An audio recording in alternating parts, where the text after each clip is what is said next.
उनके गुरु चाणक्य ने विश्वगुप्त ने जिनको पहचान लिया था, अगर ठोकर लगती है तो ठोकर के कारण कोई उठा, और न केवल हमारे लिए बल्कि सबके।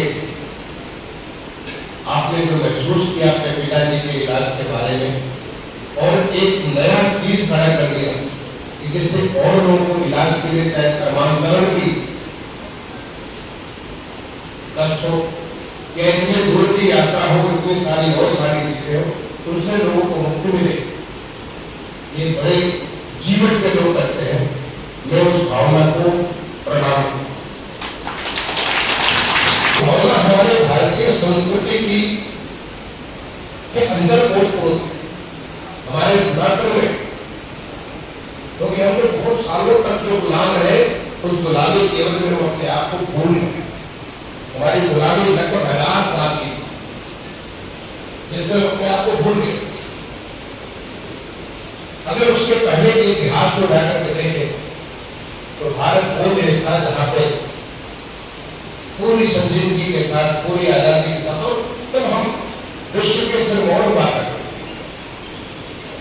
तब विश्व की अर्थव्यवस्था का 1/4 से ज्यादा भारत में अर्थव्यवस्था का हुआ करता, यहाँ पे इतनी खुशहाली हुआ करती। लेकिन जो हमें गुलामी की मानसिकता के साथ जो हमारे अंदर घर कर गया, हम अपने आप को भूल गए। नतीजा ये निकला, मैं ठोकर लगती थी, हम दोस्ती में आगे बढ़ गए। एक हिंदी में कहावत है, अंधेरे को कोसने से बेहतर है चिराग जलाने का प्रयास। आप कोसते रहे, चाहे 1000 बार कोसो, 1,00,000 बार कोसो, अंधेरा नहीं उठने वाला। छोटी सी चिंगारी जला दो, देखो अंधेरा अपने आप बढ़ जाएगा।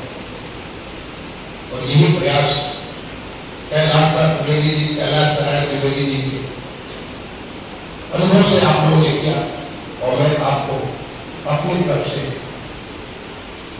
जो ये शक्ति की पूजा का अवधि है, मैं अपनी तरफ से आशीर्वाद भी दूंगा। मैं आपसे बड़ा हूं, शुभकामनाएं भी दूंगा कि जिस ध्येय को लेकर खड़े हैं उस ध्येय में आगे बढ़ते जाए, कोई रुकावट नहीं होगा।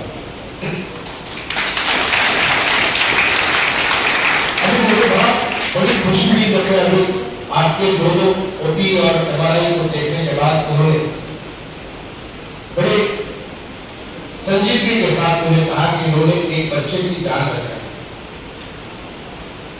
मेरे मन में जिज्ञासु, बच्चे की जान तो परमात्मा बचाता, आपको रोते रोते बचाने, लेकिन परमात्मा की तरीका निकालता है बचाने के, तो वो खुद को नहीं किसी को बचा सकता है, तो तरीका निकालता है। मैंने जिज्ञासा की कि मैं उस बच्चे को देखना चाहूँ, और मैं गया। एक बच्चा 8 मार्च, अभी जुमा 1 महीने हुए, 8 मार्च को पैदा हुआ। कहाँ पैदा हुआ मालूम नहीं, ईश्वर की संतान है, कहीं भी किसी माँ ने पैदा किया उसको।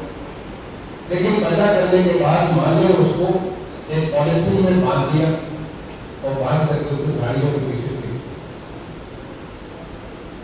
लेकिन कैसे भगवान किसी को बचाने के लिए क्या क्या व्यवस्था करते हैं। वो पॉलिथीन में बंधा होता तो शायद सांस के बगैर वो बच्चा मर जाता उसी तरह, लेकिन कुत्ते वहां खुलते, उन्होंने मोक्ष करके उसको पाला, तो उसके लिए सांस की व्यवस्था कर उस पॉलिथीन को फाड़ दिया, और फाड़ने से उस बच्चे को सांस आना, क्योंकि सांस के बगैर हम बिल्कुल नहीं रह सकते। और फिर भगवान ने उसको कोई पहला उसे देखी नवजात शिशु, उसको लेकर के इस अस्पताल, अभी मैं मिलकर के बच्चे को देख कर गया, उसको आपने नाम दिया है अनादिनारायण। अनादि यानी भगवान शिव, जो सबका कल्याण करते भगवान शिव। उस अनादि अनंत शिव का स्वरूप जो कि वो शिवरात्रि को पैदा हुआ, और नारायण जो कि आपके परिवार में नारायण है, और शिव और नारायण भगवान विष्णु और भगवान शिव दोनों मिलते हैं, इतनी बड़ी शक्ति पैदा हो जाती है। उस बच्चे को 56 टाके लगे, मैंने देखा उसके पूरे शरीर पे किस प्रकार के टाके लगे हुए थे, और मैं 56 टाकों को दूर करता हुआ आज वो मेरे गोद में जब बैठा तो मुस्कुरा रहा। मुझे इतनी खुशी हुई, जैसे लगा भगवान ने क्या एक कितना बड़ा उपहार हमारे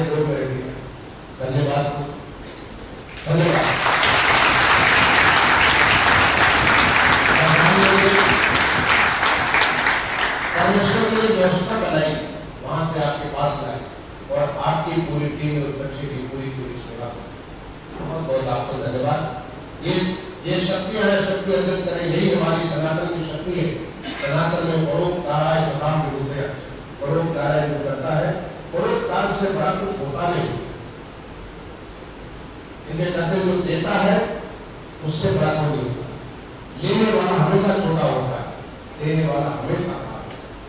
और देवी तो प्रकृति हमको होता है, फल देती है, फूल देती है, अन्न देती है, जल देती है, हमें जीवन देती है, और उसलिए प्रकृति को हम लोग पूजा करते हैं, अलग अलग रूप में पूजा करते हैं। आपने अभी यहाँ पे लोग से बताया कि जो भगवान श्री राम की प्राण प्रतिष्ठा हुई 500 साल के बाद, इंतजार के बाद अयोध्या में अपने घर में भगवान राम वापस आए, और आपने व्रत लिया कि आगे आने वाले 5000 सर्जरी ऑपरेशंस आप लोग करेंगे। कितना बड़ा आपका ये संकल्प है, भगवान आपके संकल्प को पूरा करे। मैं आपको इस बात के लिए शुभकामनाएं देता हूँ। मैंने बताया कि लगभग 800 ऑपरेशन आप ऑलरेडी कर चुके हैं। तब तक करेंगे, जब तक 5000 का नंबर पूरा मिल जाता तब तक करेंगे। ये कितनी बड़ा संकल्प है। भगवान इस प्रकार की भावना आपको इसको जीवित रखते, इस आगे बढ़ाते। अभी आपने एक छोटी सी फिल्म देखी, आपने भी देखा, मैंने भी देखा। विलन के नाम से मुझे जैसा ख्याल है कि विलन के नाम का मैंने देखा। पुलिस के वहां पे सबसे बड़े अधिकारी पुलिस कमिश्नर साहब हैं, पुलिस के लोग कहीं भी कोई विचुप्त अवस्था में पड़ा हुआ है, इन्हीं कानूनों से पड़ा हुआ, कोई बच्ची हो सकती है, कोई बच्चा हो सकता है, कोई बड़ा हो सकता है, कोई बूढ़ा हो सकता है, अलग अलग तरह के लोग अलग अलग कारणों से उनकी जिंदगी में तमाम किस्म की चुनौतियां आई। उन चुनौतियों से लड़ते हुए आदमी अपनी जिंदगी को आगे बढ़ा, कोई कैसे करता है, कोई कैसे करता है, कोई हार करके पीछे हो जाता है, कोई जीत करके आगे बढ़ता जाता है, कोई हारने के बाद भी जीतने का हौसला लेकर आगे बढ़ता है। लेकिन उसकी जो एक विस्तृत व्यवस्था हो जाती है, एक पागल से व्यवस्था हो जाती है, ऐसे लोगों को पुलिस के लोग लेकर के इस अस्पताल को मुझे बताया, जैसा कि इसमें तकलीफ दिखाया गया, जैसे अखिल जी इसको इसे कंफर्म करेंगे, जैसा फिल्म में दिखाया गया कि उसे आप ठीक करके उसका सही एड्रेस देकर उसको ऑपरेट कर देंगे, यानी दूसरे को अपने से जुड़ा देते हैं। मैंने पूछा कि फिर आगे के लिए, क्योंकि ऐसा नहीं है कि आपने जादू चलाया और जादू चल करके फिर आपकी क्वारंटीन को, क्योंकि जैसे हमारे और लोग होते हैं, पेट का रोग होता है, पेट पीठ का रोग होता है, बहुत सारे हमारे लोग होते हैं। ऐसे मानसिक रोग भी एक रोग है, उस रोग का इलाज एक सस्टेन इलाज करना पड़ता है। मुझे बताया कि उसके लिए उसको एड्रेस और वो सब सारी चीज दे दें, जैसे कि वो अस्पताल से जुड़ करके आगे इस काम करते हैं। कितनी अच्छी भावना है, मैं इस भावना को प्रणाम करता हूँ। मैं आपकी भावना का अभिनंदन करता हूँ। मुझे आप इस प्रकार की बात लेकर के चलते हैं जहाँ से आपने शुरुआत की थी। अभी ये बीकेएस के बच्चों में ऐसा संस्कार आप अगर डालें, आपने बोला कि 4 साल से बीकेएस का क्लास चल रहा है, अपने बच्चों में ऐसा संस्कार डालें, आने वाले समय बच्चे हमारे देश की ताकत, हमारे देश को जिस प्रकार से पूरी की पूरी चिकित्सा व्यवस्था जिस तरह से परिवर्तित हो रही है, बच्चों शायद आप जानते हो, आज फ्रंटियर बिल्कुल जो फ्रंटियर उसको बिल्कुल न्यू टेक मेडिकल एजुकेशन कहते हैं, रिसर्च कहते हैं, वो सारा हमारे देश में हो रहा है। हमारे देश में किस्म की जिस किसी फील्ड में आप जाओ, मेडिकल फील्ड में वहां पे ऐसे काम हो रहा है ताकि देश के नागरिकों को स्वस्थ बनाए। और सबसे बड़ी चीज आम आदमी को, गरीब आदमी जिसको मुहैया नहीं होता था अस्पताल की सुविधा मुहैया नहीं होती थी, उसको आयुष्मान भारत के माध्यम से या हमारे प्रदेश के आयुष्मान कार्यक्रम के माध्यम से उसे एक कार्ड दे दिया गया जिससे कि 5 लाख रुपए की उसकी चिकित्सा मुफ्त हो जाती है। करोड़ों लोगों को देश में इस प्रकार की सुविधा मिल रही है और इसके नाते अब एक आम आदमी, एक गरीब आदमी, एक साधारण सा काम करने वाला आदमी भी वो बड़े बड़े अस्पतालों में जाना पड़ता है। आयुष्मान भारत में भी आप काम करते हैं, वो भी अपने इलाज को करा सकते हैं। ये तो होता क्या है, एक आदमी घर में बीमार हो जाए, पूरा का पूरा परिवार जो भी उसने अधिक किया सब कुछ खत्म हो जाता है। कोई घर का गाय बेच देता था, भैंस बेच देता था, तेल बेच देता था, घर रुक जाते थे। बीवी और माँ में अपने जो गहने देने हो जाते थे, इतना सारा लोगों को तकलीफ होती थी। लेकिन आज एक आयुष्मान भारत कार्यक्रम में पूरे देश में तमाम सारे लोगों को नई जिंदगी दी, वो तो मिल गया। लेकिन साथ ही साथ जो हमारे मेडिकल प्रोफेशनल्स हैं उनमें एक संवेदना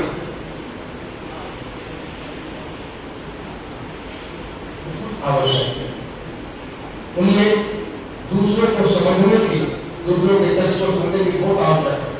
इनफैक्ट जब मैं हाई स्कूल में पढ़ा करता था, हाई स्कूल में पढ़ा करता था, एक कहानी होती थी, तो कहानी होती थी डॉक्टर्स वर्ड, भूल गया किसने लिखा था कहानी, पर कहानी मुझे याद है। डॉक्टर्स वर्ड, एक डॉक्टर का शब्द कितना महत्वपूर्ण होता है और वो तभी हो सकता है जब आप उसके साथ अपने इमोशनल अटैचमेंट, आपका एक इंटेलिजेंस अटैचमेंट है और दूसरा आपका इमोशनल अटैचमेंट, और वो तो आप यहाँ पर उसकी गंगा बाहर है। जिस प्रकार से आपने लोगों को जोड़ा हुआ है, हमें भी आप इन बच्चों में वो संस्कार दीजिए कि जब ये किसी को, बेशक कोई भी, मेरे घर का हो सकता है, मेरे भाई का है, तो हमारे देश का नागरिक और हर नागरिक हमारे देश के लिए आवश्यक है, क्योंकि देश अब एक नया देश बनने के लिए आगे बढ़ रहा है। वो है विकसित देश, विकसित भारत का संकल्प लेकर के देश आगे बढ़ रहा है और विकसित भारत तभी संभव होगा कि हमारा देश, हमारा नागरिक स्वस्थ, सक्षम, स्वस्थ और समृद्ध। इसके लिए आपके जो ये होने वाले होनहार डॉक्टर है, उनका रोल बहुत महत्वपूर्ण है। उनकी जो संवेदनाओं से वो किसी को भी इलाज करके उसे बिल्कुल ठीक कर सकते हैं, स्वस्थ कर सकते हैं, और जो भावना आप कर रहे हैं कल को होने वाले समय ये भी कैपिटल बन सकते हैं। आज हमारे देश में स्टार्टअप का जमाना है, बड़े तेजी के साथ स्टार्टअप कर रहे हैं। मुझे भी 2 दिन पहले अगर कोई मुझे सोशल मीडिया पे फॉलो करता होगा, आप मुझे कोई फॉलो करते हो, अभी 2 दिन पहले मैंने कहानी सोशल मीडिया पे अपने एक्स हैंडल से शेयर की थी लोगों से। आप ऐसे साथ कुछ लोगों ने जस्टिस डीएन भगवती का नाम सुना हो। जब हम स्टूडेंट हुआ करते थे तब वो भारत सरकार हमारे सुप्रीम कोर्ट के चीफ जस्टिस हुआ, जो लोक अदालत आती है, दिल्ली लोक अदालत उनकी थी। एक देश के जुडिशल मतलब हमारी जो न्याय व्यवस्था उसके ऊपर बड़े स्तंभ है। उनकी बेटी जो है सोनाली जी, जब मैं भारत सरकार का सेक्रेटरी था डिपार्टमेंट का, एक दिल्ली अर्बन आर्ट कमीशन है, उस अर्बन आर्ट कमीशन के वो भी सदस्य भी मैं भी सदस्य था, जिसमें उसे जानकारी हो गई। हम लोग काफी समय कई सारी व्यवस्थाओं में दिल्ली के बारे में बात किया करते थे। अभी आई थी लखनऊ आई थी, लखनऊ वालों ने कहानी कुछ शेयर की और मुझे रहा नहीं गया उस कहानी को मैंने सोशल मीडिया पर शेयर की। उन्होंने बताया कि उनके पिताजी 95 वर्ष की एज में 95 साल पूरा करने के बाद 2017 में वो दिवंगत हो गए। वो लोग पास चले, तो लोग पास हो गए। उस समय उनकी मां की उम्र जो थी, प्रभावती भगवती की उम्र थी 90 वर्ष। वो 95 साल के थे, प्रभावती जी 91 साल के। 3 बेटियों की, एक बेटी अमेरिका में डॉक्टर, दूसरी बेटी कॉर्पोरेट लायर, काफी बड़ी खूबसूरत, तीसरी बेटी जो कि आर्किटेक्ट इंटीरियर डिजाइनर सोनाली जी की, जिसको मैं जानता था, वो अभी आई थी। उन्होंने पूछा कि कैसे हमारी जिंदगी कटी। 91 साल के बाद जिंदगी कैसे, तब तो बहुत एक्टिव थी, क्योंकि जैसे भगवती पूरे देश दुनिया घूमते करते थे, तमाम सारे जगह रहते थे, वो इंटरनेशनल लेवल ऑर्गेनाइजेशन में इंटरनेशनल कोड ऑफ जस्टिस में बहुत सारी चीजें उन्होंने की और इसलिए उनकी वाइफ होने के नाते एक तो काम उनका हमने पति का ध्यान रखना, दूसरा अपने बच्चों का ध्यान रखना, बहुत जोर बच्चे का ध्यान रखना। लेकिन अब किसका इसके लिए क्या करें? और सोचिए 91 साल में आपको जान करके खुशी होगी कि उन्होंने 91 साल में उनको स्मरण की निकाल के वहाँ बस अच्छा काम जानती हूँ, मैं मुझे खाना बनाना होता आखिर यही स्टार्टअप था। 91 साल के अवस्था में उन्होंने नानी नाता, नानी का नाता के नाम से गुड़गांव में शुरू किया और आज वो 97 साल की है और अभी भी नानी नाता वो खुद साक्षात में आती है, बनाती भी है। वो गुजरात की है, गुजरात के तमाम आपको ढोकला सुना होगा, पापड़ा सुना होगा, बहुत सारी गुजराती फूड वो बना करके लोगों को नाश्ता समझ कर देती है और उसको जो जोमेटो जो तमाम सारे ई-कॉमर्स पोर्टल में वहाँ भी लेके जाते हैं। महीने में कहीं 2 लाख रुपए की इनकम उनकी हो जाती है, सब कुछ बचत करने के बाद वो 2 लाख रुपए कुछ चाहिए नहीं, तो जितने उनका बैकग्राउंड है उसको किसी न किसी सरकार का काम है, चाहे किसी को चैरिटेबल संस्था है जो कोई बच्चों का ध्यान रखने वाला, जो ओल्ड एज को ध्यान रखने वाला, जो किसी को ध्यान बीमारी को ध्यान रखने को काम है। ये कहानी कितनी प्रेरक लगी मुझे। हाल ही में तत्काल इसको जो सोशल मीडिया में जो फोटोग्राफ मुझे वीडियो साथ में शेयर किया और मैं आपसे इसलिए शेयर कर रहा हूँ। 2 चीजें, ये बदला हुआ भारत है, ये नया भारत है और नए भारत में अवसरों की कमी है। नए भारत में कोई नए काम शुरू करने की कोई उम्र नहीं, लोगों की सेवा करने की कोई उम्र नहीं, कभी भी। और तुम तो बच्चे अभी बस शुरुआत करने वाले हो, अभी तुम विदेश की डिग्री लेकर के निकलोगे समाज में तमाम सारे लोगों की सेवा करने के लिए। तुमने से बहुत सारे लोग बन सकते हैं। मैं तो आशीर्वाद दूंगा तुम्हें से कुछ लोग जैसे कि हमारे इस संस्थान के संस्थापक ने जैसे कुछ काम किया, ऐसा कुछ का बड़ा काम करो जैसे कि देश की जो हमारी विकास भारत बनने की जो यात्रा है वो यात्रा पूरा होने में तुम्हारा वो बड़ा योगदान है। मैं इन्हीं बातों के साथ एक बार दोबारा सारे लोगों को अपनी तरफ से नवरात्र का शुभकामनाएं देते हुए, नववर्ष की शुभकामनाएं देते हुए और हमें जो मौका दिया आज आप सबके बीच आकर के ये शुभ कार्य करने के लिए, मुझे भी कुछ उसका पुण्य मिलेगा, अवश्य मिलेगा, क्योंकि मैं भी इस काम के साथ जुड़ गया। वो अवसर जो आपने सौभाग्य दिया उसके लिए धन्यवाद देते हुए अपनी वाणी को विराम दूंगा। धन्यवाद। नारायण ग्रुप ऑफ इंस्टीट्यूशंस के अध्यक्ष श्री अमित नारायण जी, यहाँ के मैनेजिंग डायरेक्टर श्री उदित नारायण जी, अन्य सम्मानित अतिथिगण, इस इंस्टीट्यूशन के जिस अस्पताल का मैंने विजिट किया वहाँ की मेडिकल सुपरिटेंडेंट रोहिणी जी, मेडिकल कॉलेज के छात्र छात्रागण और अन्य अतिथिगण, आप सारे लोगों को जो हमारा नया संवत्सर कल यानी 9 अप्रैल से प्रारंभ हुआ है, विक्रमी संवत 2081 का, उसके लिए नए वर्ष की बहुत बहुत शुभकामनाएं।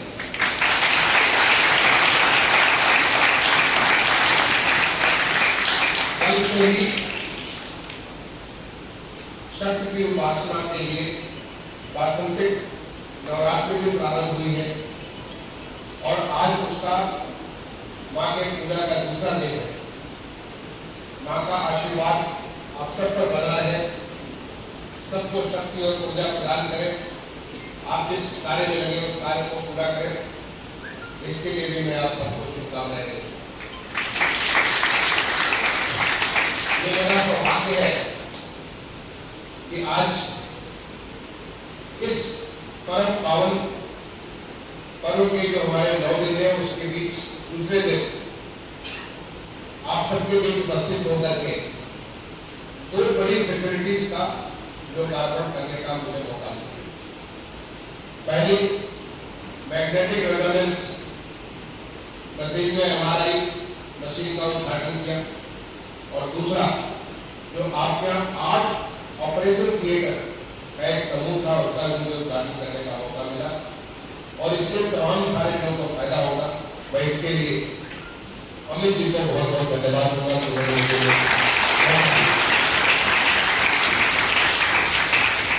अमित जी से मुलाकात एक कानपुर के अधिकारी थे, उनके पारिवारिक फंक्शन था लखनऊ में, वहां पर मुलाकात हुई। उन्होंने बड़े प्यार से बड़े सम्मान के साथ उन्होंने मुझे अनुरोध किया कि उन्होंने नई एमआरआई मशीन ला रहे हैं, उस मशीन का उद्घाटन मैं करूं। तो मैंने उनसे और उसके बाद तुरंत वहां पे जितने सारे लोग थे, जैसे राजशेखर यहाँ पे मंडल हुआ करते थे, विशाख यहाँ के जिलाधिकारी होते थे, यहाँ के जो पुलिस कमिश्नर थे, सबने इतनी तारीफ की।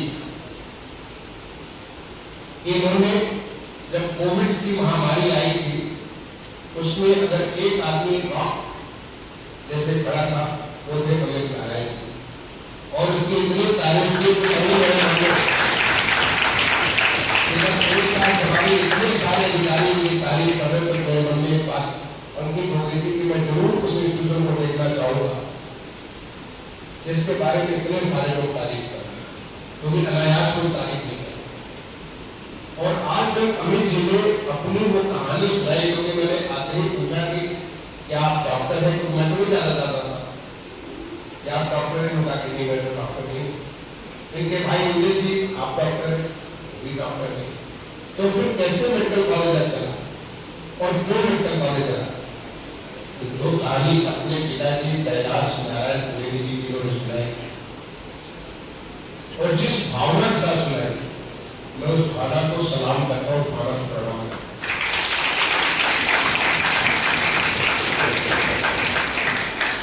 जिंदगी में ठोकर बहुतों को लगती है, कुछ लोग ठोकर लगने के बाद कुछ पत्थर को कुछ जगह को दोस्ती में आने लग जाते, कुछ लोग आगे जाकर के कहते कि बाद ठोकर लगी तो ठोकर को हटने का व्यवस्था होगी, और कुछ लोग मैडम